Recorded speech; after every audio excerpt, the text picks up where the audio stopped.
घर में धनु नाम का व्यक्ति और उसकी पत्नी खुशी खुशी रहते थे।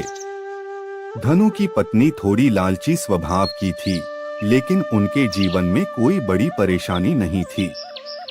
एक दिन एक साधु उनके दरवाजे पर भीख मांगने आया। साधु ने बड़े विनम्र स्वर में कहा, माँ, कुछ दान दे दो, तुम्हारा घर हमेशा खुशियों से भरा रहेगा।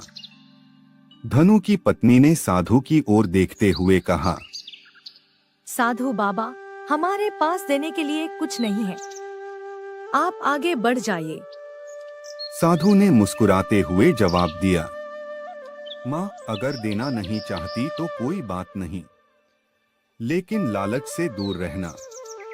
लालच करने वाले को कभी शांति नहीं मिलती।